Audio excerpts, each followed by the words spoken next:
Bonsoir, merci Julia de me recevoir. Merci beaucoup à vous d'être présent donc pour nous parler de cette vente qui aura lieu du 17 au 19 janvier et vous allez notamment proposer une incroyable série de montres. Est-ce que vous pouvez nous les présenter?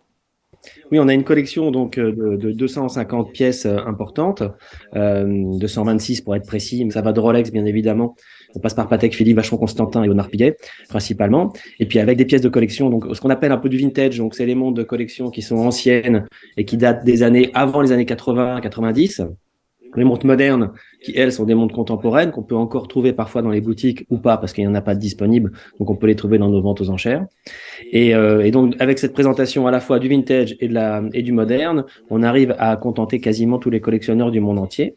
Mais donc dans cette vente, on a donc les 4 marques dont je vous ai parlé, avec des Daytona classiques, des Daytona Paul Newman, on a le chronographe Jean-Claude Killy, toutes des références qui sont des références comme ça, qui sont des icônes de l'horlogerie depuis plus de 50 ans et qui sont présentes, bien évidemment, dans notre vente aux enchères. Et quelle part justement représente aujourd'hui les produits d'horlogerie sur ce marché des ventes aux enchères?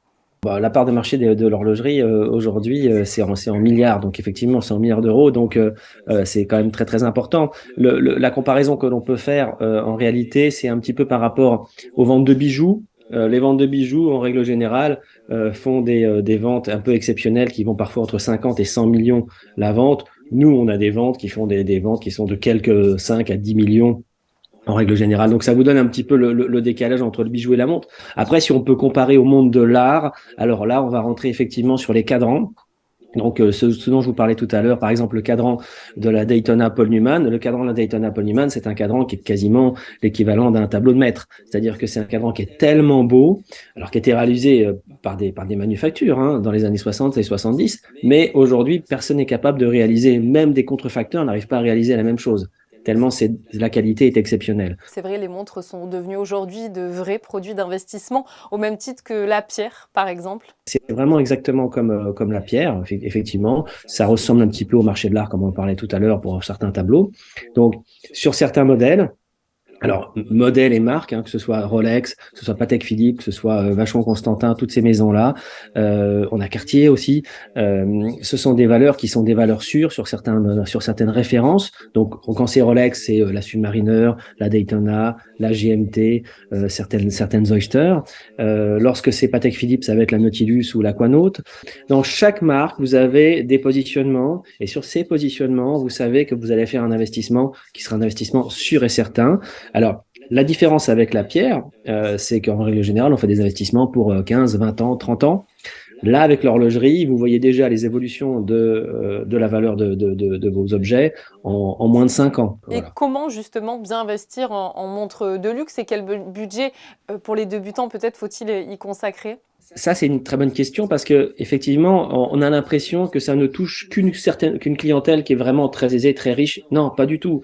La collection, elle commence depuis toujours, depuis la nuit des temps, depuis le premier collectionneur.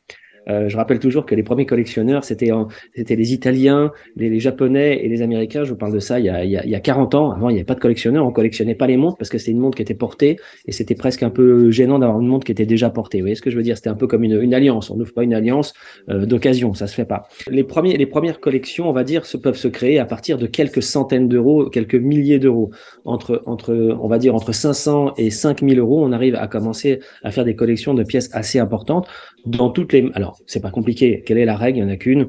C'est respecter, premièrement, le côté visuel, c'est-à-dire que vous devez aimer l'objet que vous allez acheter. Ça, c'est primordial. Deuxièmement, vous devez également aller sur une marque, essayer d'aller sur une marque qui est une manufacture, quelque chose de connu. Et puis le troisième point, eh bien, c'est aller sur quelque chose qui soit en bon état. Dernière question, c'est vrai, on parle beaucoup de l'avènement des montres connectées, mais peut-on considérer ou peut-on imaginer tout du moins qu'à leur tour, elles deviennent un jour des pièces rares de collection? Alors, c'est la vraie grande question. En réalité, on peut comparer avec quoi? On peut comparer avec les téléphones portables, on peut comparer avec les ordinateurs. Est-ce que les premiers Mac, ce sont des pièces de collection? Oui, forcément, ce sont des pièces de collection, les premiers Mac. Les premiers téléphones sont aussi des pièces de collection. Donc, il est certain, aujourd'hui, on a un peu du mal à se projeter parce que c'est pas du tout, ça n'a rien à voir avec ce qui est fait aujourd'hui et avec les collections qui existent aujourd'hui. Donc, c'est moins excitant une montre connectée entièrement à quartz électronique qu'une montre mécanique avec 250 micro-mouvements à l'intérieur, micro-pièces à l'intérieur. C'est de la micromécanique, donc c'est vrai que c'est plus excitant quand même ça. Mais certainement que les premières montres connectées deviendront des collectors, surtout lorsqu'il y a des partenariats. Vous voyez, un partenariat avec une marque de luxe, genre Hermès ou des choses comme ça. Donc effectivement, c'est des séries limitées et ce sera des collectors à venir sans aucun doute, mais il faudra prendre le temps. Et alors, l'idéal, si on veut vraiment investir sur ce genre de pièces, c'est toujours la même histoire. Garder l'écrin, les papiers d'origine et que l'état soit le plus neuf possible. Donc, il faut presque ne pas l'utiliser. Merci beaucoup à vous, Romain Réa, d'avoir été avec nous pour nous parler des pièces rares qui seront donc mises en vente dès demain par Monaco Antiquorum.